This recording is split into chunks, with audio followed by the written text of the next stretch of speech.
नमस्कार, आप देख रहे हैं डीसी न्यूज इंडिया और मैं हूं आपके साथ संजय मिश्रा। एक नजर अब तक की 5 बड़ी खबरों पर। भारी बारिश और बाढ़ के चलते बिहार में कोसी और उसकी सहायक नदियों का कहर जारी है। उत्तर और पूर्वी बिहार में बाढ़ की स्थिति बेहद भयावह हो चुकी है। वहीं बेतिया में गंडक नदी का रौद्र रूप जारी है। चंपारण के बेतिया में दक्षिणी पट जिरवा के इमली ढाला के पास रिंग बांध 70 फीट से ज्यादा टूट गया है, जिससे प्रशासन की चिंता और बढ़ गई है। दरअसल इससे एक दिन पहले बगाहा में बांध टूटा था, जिसके बाद इंजीनियर को निलंबित कर दिया गया था। रिंग बांध के टूटने के पीछे भी इंजीनियरों की बड़ी लापरवाही बताई जा रही है, क्योंकि बांध सीपेज होने से टूटा है। इसके बाद बेतिया में देर रात 11:30 बजे ये बांध टूटा, जिसके चलते बैरिया प्रखंड में अफरा तफरी का माहौल बन गया। अब इलाके के दर्जनों गांव में बाढ़ में डूबने का खतरा मंडराने लगा है, जिससे लोगों के जहन में खौफ पैदा हो गया है। गांव में पानी भरता देख लोग अपने अपने घरों से सामान बाहर निकाल रहे हैं। ग्रामीणों में भय और दहशत के चलते सरकारी अमला राहत बचाव कार्यों में युद्ध स्तर पर जुट गया है। भारी बारिश के चलते आई बाढ़ में अलग अलग जिलों में 20 से ज्यादा लोगों के मरने की खबर सामने आ रही है, जबकि 7 लोग लापता हैं। इसी बीच बिहार के मुख्यमंत्री नीतीश कुमार ने बाढ़ प्रभावित क्षेत्रों का हवाई दौरा किया।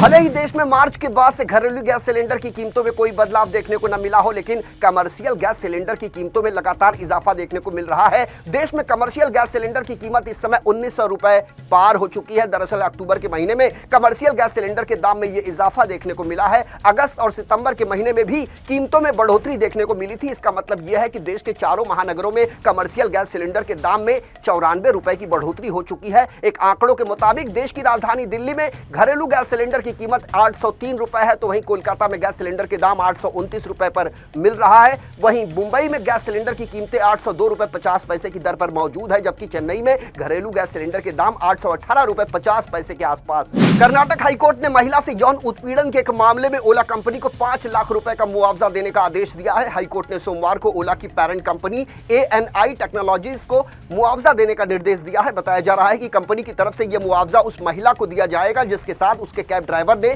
दुष्कर्म किया था। इतना ही नहीं, कोर्ट ने ओला की आंतरिक शिकायत समिति को कार्यस्थल पर महिलाओं के साथ यौन उत्पीड़न अधिनियम 2013 के अनुसार जांच शुरू करने का निर्देश दिया है और यह जांच 90 दिनों में पूरी करके इसकी रिपोर्ट जिला कलेक्टर को भेजने का भी निर्देश दिया है। इसके अलावा ANI टेक्नोलॉजीज कंपनी को याचिकाकर्ता के मुकदमे पर खर्च को लेकर 50,000 रुपए का अतिरिक्त भुगतान करने का भी आदेश दिया है। हिजबुल्लाह के समूल नाश के लिए इजरायली सेना ने लेबनान में जमीनी ऑपरेशन शुरू कर दिया है। इस पर इजरायल डिफेंस फोर्स का कहना है कि उसने दक्षिणी लेबनान के गांवों पर लक्ष्य साध कर जमीनी हमले शुरू कर दिए हैं। मंगलवार की सुबह जारी किए गए एक बयान के मुताबिक इजरायली सेना ने पहले हवाई हमले और फिर तोपखाने हमले किए और इसके बाद इजरायली सेना लेबनान में जमीनी ऑपरेशन के लिए उतरी। बताया जा रहा है कि इजरायल की तरफ से किए जा रहे इस ऑपरेशन का मकसद हिजबुल्लाह को खत्म करना है। फिलहाल लेबनान के गांवों में हिजबुल्लाह के आतंकियों को निशाना बनाने का सिलसिला लगातार शुरू हो चुका है। देश की टॉप लीडरशिप से मंजूरी मिलने के बाद इजरायली डिफेंस फोर्स ने लेबनान के अंदर हिजबुल्लाह के ठिकानों की पहचान करने के बाद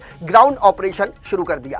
जाने माने फिल्म अभिनेता रजनीकांत को सोमवार की देर रात चेन्नई के एक निजी अस्पताल में भर्ती करवाया गया। फिलहाल उनकी हालत स्थिर बताई जा रही है। दरअसल 73 वर्षीय रजनीकांत का मंगलवार को संभवतः कोई पूर्व निर्धारित उपचार यानी इलेक्टिव प्रोसीजर होना था। अभी उनकी हालत स्थिर है। रजनीकांत के परिवार या अस्पताल की ओर से इस बारे में अब तक कोई आधिकारिक सूचना नहीं दी गई है। थलाइवा के नाम से मशहूर रजनीकांत ने अपने करियर में कई यादगार फिल्में दी हैं और लाखों दिलों पर राज किया है। दक्षिण के सुपरस्टार रजनीकांत बॉलीवुड में काफी लोकप्रिय हैं। वे तमिल, हिंदी समेत 6 भाषाओं में तकरीबन 170 फिल्मों में काम कर चुके हैं। उन्होंने बस कंडक्टर से लेकर साउथ फिल्मों के भगवान बनने तक का सफर तय किया है, जो फिल्म इंडस्ट्री के लिए ऐतिहासिक कहा जा सकता है।